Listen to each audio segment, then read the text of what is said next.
The following is a hockey podcast out of Vancouver and Surrey, British Columbia. It'll only consist of a lot of puck talk and even more BS, or in actual words, banter and satire. Enjoy, and as always, go Canucks go. People need to remember that there's no JT Miller without Elias Pettersson. That is just the truth.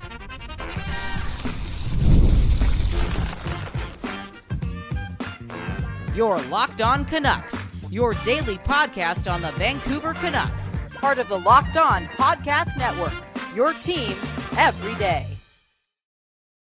People, we back doing this, and that's talking about your Vancouver Canucks. Yes, welcome to another episode of Locked On Canucks, the place that gives you, that thing, right? Your Canucks every day. Hit the like button, subscribe to the channel, and leave us a 5-star review. Wherever you listen to this on those podcast platforms, again, we give you your Canucks every day. Sometimes I tell them we give you your Canucks every 5 minutes, every 30 minutes. Why? Because, hey, the show's produced out of the Don't Doze Art Lab. Yes, the Don't Doze Art Lab, the place that gives you that West Coast bias and that neighborly love on the daily, because, man, oh, man, Vancouver matters. Vancouver matters due in large part to a guy like Elias Pettersson, right? And that's what makes this whole Miller-Pettersson thing more polarizing than it should be. These two are always tied at the hip, okay? For real. And ultimately, they lead to the dream coming true, because it's never been this good in Vancouver. Sort of. More on that later. All in all, again, off the top, I said that Patterson is the reason, Miller's Miller. Right? For a couple of reasons. I think so, because everything does sort of matter. I wonder if the Canucks trade draft capital and then some for JT Miller if they don't have Elias Pettersson, right? Doing Pettersson-like things early on in his NHL career. I think that's the fact. And what was JT Miller before he was a member of the Lotto line? He was a different version of JT Miller. Still a really good player, but not this JT Miller. I feel as if there's a chance that Patterson made the game more fun for JT Miller, and within that time of fun and, ironically, him winning the lottery, he found himself. Found his instinctual game coming back, right? He felt as if he was a kid out there again, doing whatever he wanted to do. Tapping into those instincts after a really good NHL career up until that point, but one that involved somewhat of a roller coaster, okay? That might have, given somewhat of an identity crisis to, again, a player at 27 years old, 26 years old.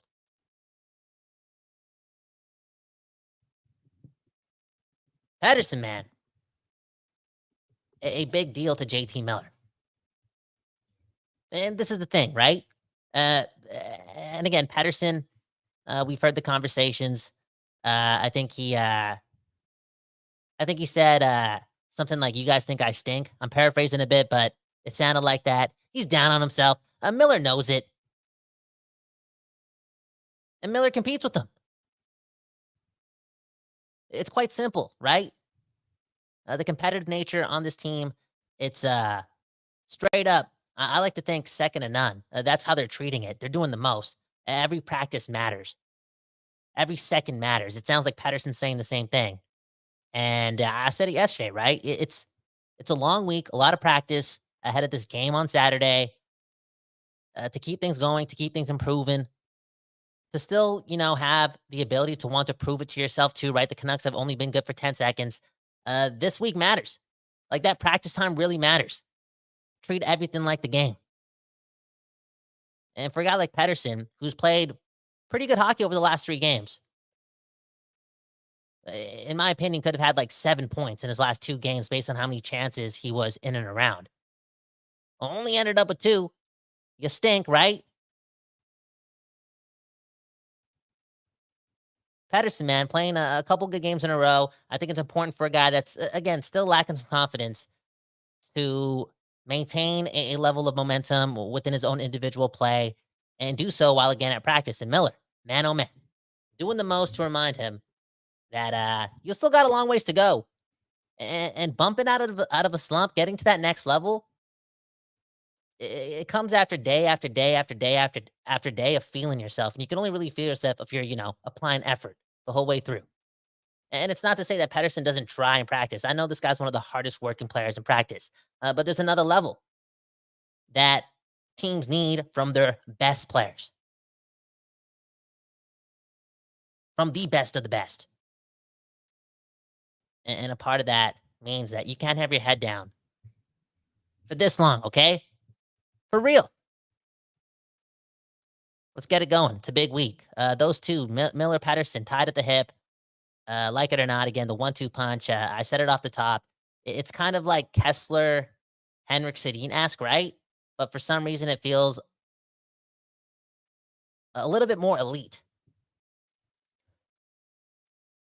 And that's saying a lot. But I'm looking at two pretty good defensive centers, right?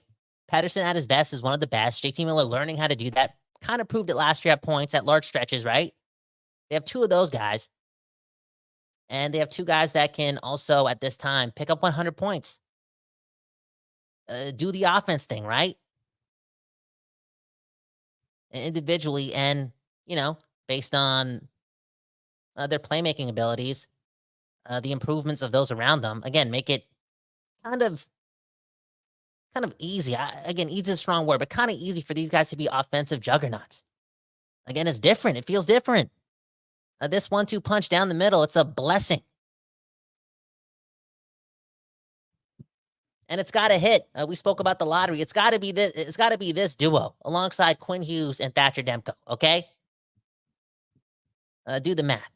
Let's get to the comments, and then wait. Should we? Let's run some ads first before we get to a barrage of comments. Okay, this is going to be a short 15-minute episode. I just want to spread some love. There's a lot of this and that, a lot of blah blah blah, a lot of crying, ironically, right? A lot of whining out there about what this is and what it could be, and it's like, you know what? It's early in the season, the sun is shining, and Patterson's played two good games in a row, and people are like, oh yeah, but the bar has to be higher. He only has 2 points, bro. Okay, if he got lucky, just a little bit lucky, that 2 would have flipped to a 4, and then what would we be talking about? Okay, for real, he's warming up. I'm encouraged. I'm liking what I'm seeing. It's all love. Again, the West Coast bias, right? We looking after our neighbors, okay? Anyways, let's get to all your comments on the other side. Let's show some love to Gametime and PrizePicks. You're on Locked On Canucks. You know the deal, baby. If you're buying tickets, whether it's for the Canucks, whether it's for the Senators, whether it's for burlesque shows, you make sure you go check that out on Gametime, okay? There's no other place you should be buying tickets aside from Gametime. They got that lowest price guarantee, baby, meaning you won't find tickets for cheaper anywhere else. And as if they could get any better, now Gametime is stepping it up further with this new feature called Gametime Picks that make getting tickets for your favorite live events even easier. Gametime Picks, they filter out the fluff to show you only incredible deals on great seats, so you don't have to waste time searching through thousands of tickets. So sit back, relax, scratch your sack, and pick your tickets on Gametime, okay? They got the seat views on the app, they got that lowest price guarantee, and they got that Gametime ticket coverage. So if the Rona hits again, you know you're going to get your money back and you're covered with Gametime. So there's no other place to go. Take the guesswork out of buying tickets with Gametime. Go download that Gametime app, create an account, and use code LOCKEDONNHL for $20 off your first purchase. Terms apply. Again, create an account and redeem code LOCKEDONNHL for $20 off. Download Gametime today. What time is it? Gametime. All right. From the tickets to the daily fantasy sports, okay? And that's why we got PrizePicks on board. PrizePicks, they got over 10 million members and billions of dollars in awarded winnings to give away to you and you and you and you, okay? So on PrizePicks, you can win up to 100 times your money on PrizePicks with as little as 4 correct picks. It's that easy, baby. More time to sit back, relax, and scratch your sack with PrizePicks. Sign up today and get $50 instantly when you play $5. You don't even need to win to receive the $50 bonus. It's guaranteed. Do you think Elias Pettersson will score more than 1 goal against the Pittsburgh Penguins on Saturday night? Will Kevin Lankinen get a second shutout? Make those bets on PrizePicks, baby, okay? So again, go to PrizePicks, download the app today, and use code LOCKEDONNHL to get $50 instantly after you play your first $5 lineup. PrizePicks, run your game.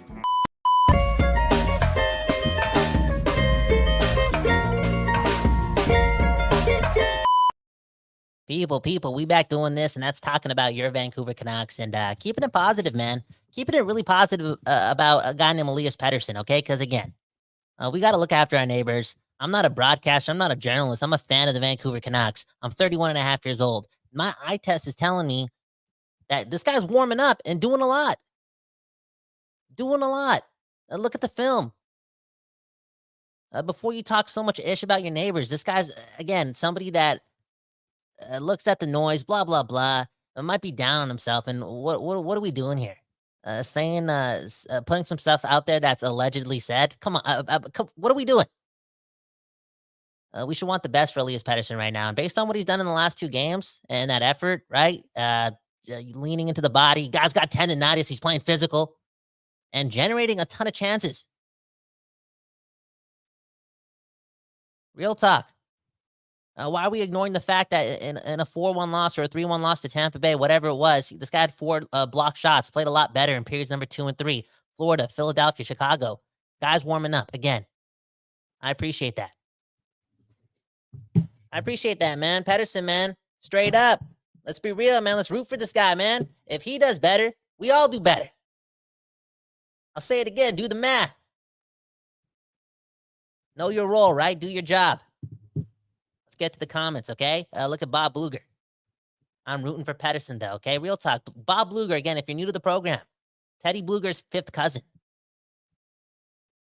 He's the one that's given us so much hope surrounding the potential of Teddy Bluger since he got here. And yeah, I'm rooting for Patterson too. Patterson and Miller down the middle, the 1-2 punch. I want to see both these guys at their best.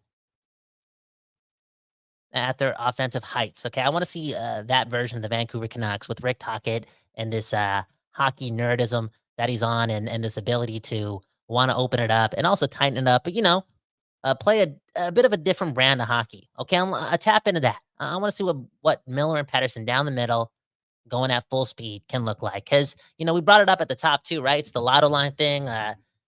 They were remarkable, right? In moments, even last year for a small stretch, just remarkable together. Okay, the chemistry was something else.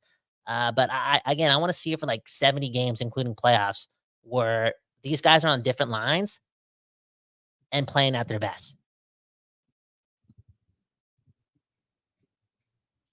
Real talk. Look at this, Dan Jardine. Okay, too much hand wringing about Petey. Hand wringing, is that a Canadian saying? Anyway, he's playing well. The production will follow. Like I said, man, if this guy found a 4-leaf clover on the ground in Chicago, he would have had a hat trick. Straight up. All he needed was luck, yo. Again, if he had luck in the last 3 games, he'd have like 7 points, 8 points. Andrew leaving this comment. Okay, I'd like to see Hoglander, Pettersson, and Sherwood? Woodsy? Man, I wish she called me Woodsy, man. That'd be nice. Where am I going with this? I'm not going with this, Andrew. And I like you. You're one of my favorites in the Discord, okay? We're friends. I don't want to be mean to you, but, you can't take Garland off that line.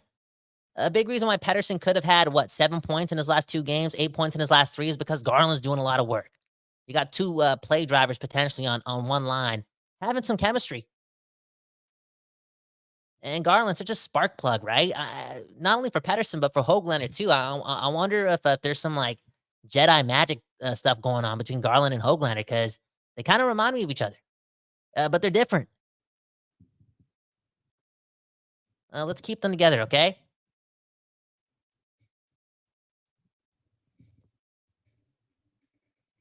Look at this from Vancouver is my life. Okay, Kyle, what do you think of Pettersson not responding well to tough love and Miller? The Miller theory that he did this little spat at Pettersson to light some fire under his feet. This might not be a good move by Miller. It's a good move. It's a good move. It's not that serious. It's love, yo. It's brotherly love. You got to hold your brothers accountable. Yo, I keep saying it, man. Trevor Beggs, yo. I keep saying sorry for not showing up on time for Locked On, right? This is supposed to be a morning show. Not once has Trevor Beggs held me accountable. Whose fault is it? Again, you got to look after your neighbors. And Miller was looking after Pettersson, man. It is what it is. And even if he wasn't, it's ice hockey, right? Real talk. You know how physical this game is? You know how violent this game is? Even at practice, competitive practices. Bring out game-like scenarios. And the game of hockey, it's violent. Straight up, man. All in all, the only thing that we should be looking at, again, is the film of Patterson over the last 2 games with Garland and Hoglander, and something's about to burst, okay? Remember, there was that play, right? I think it was the 3rd period in Chicago. Long shift for Patterson in the 3rd period. It's a two-goal game or a 3-goal game. But there he is after a long shift, carrying the puck into the neutral zone and wanting to do something about it. Wanting to make a play while his line mates are changing. A couple of games ago, Patterson is head down, dump it in, go to the bench, which is like the smart hockey play to make at the end of your shift. But we're talking about the alien. Patterson needs to remember that he can do whatever he wants, and it might work. As Bochford says, right? Do your deeks. When I saw that little play from Patterson, it didn't amount to much, but I like the attitude. Smirky saying Patterson and JT are laughing at all of us. Yo, I said it off the top, right? JT Miller isn't JT Miller without Elias Pettersson. Based on these theories, right? Based on me just gassing up Patterson. And if JT Miller heard this episode, he would cross-check me, maybe in the neck. Hey, speaking of cross-checks, okay, can we end it on this note? Book club, okay? Quinn Hughes. Damn, this team is so stacked. So stacked. Unreal. Quinn Hughes, the book club, telling the whole city to read books, pretty much. He is the captain, right? You got to follow the lead. And I've been reading more hockey novels, right? The franchise, the business of building winning teams, almost done it. Reading a chapter on Jim Nell. Guy's patient. About to read a chapter on former Vancouver Canuck George McPhee. He gets chapter 10. He gets the last chapter. We're learning how to build championships. And I just finished another hockey book, okay, on Nazem Kadri. If you're talking about cross-checks, this dude, man, what a story. What a story. Did Nazem Kadri get suspended in 3 straight playoff series or 4? I got to do the math. Read some books, okay? One more comment. How about this? Jacob Cozy saying, I hate Edmonton. Man, oh man. I hate Edmonton so much. And because of that, straight up, we need Patterson back. This sounds mean, but it isn't. It's the truth. Sometimes the truth hurts. And our moment wasn't the moment, okay? It wasn't supposed to be, but Patterson, if he was there in the playoffs, we would have beaten the Oilers. And I so badly want to beat the Oilers. In fact, we got to go through them, right? We're going to see them in a couple of months if we want our dreams to come true, and we want to beat them. And the only way we beat them is if Patterson, the guys who've been warming up, is rightfully so back in action, back on planet Earth.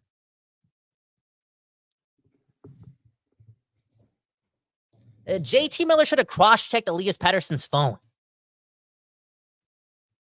Come on, man. Let's be efficient out here. Speaking of which, let me get out of here, okay? My name's Kyle Bound, KYLEBHAWAN. One love to the Locked On Podcast Network for, again, instilling that culture, being a great team full of great leaders. On that note, again, Ross Leviton was on earlier on the Locked On Canucks Podcast Network, and what did he do? He talked about Eric Brannstrom, and he kind of loved Eric Brannstrom. I was expecting something else, okay? Ross is an old-school hockey guy, sort of. Not really, but he's one of those guys. And he showed a lot of love, so go listen to that episode on the feed. Again, the Locked On Podcast Network, doing the most for sports fans everywhere. If you're listening to this on the podcast side, one love. Straight up, we really do appreciate you. Leave us a 5-star review because it's Christmas in a couple months, and maybe this was entertaining. If not, just close the app. It's all good. Don't touch anything else, okay? Again, it's Christmas in a couple months. Anywho, have a good morning, a good afternoon, a good night. We don't know when you're listening to this if you're not watching this live. You and you and you and you who are doing so on or offline, you guys are the best. You guys are the best. And I only got one thing to say, okay? Well, I guess 2 things. Happy holidays. And my name's Kyle Bound, and I approve of this message.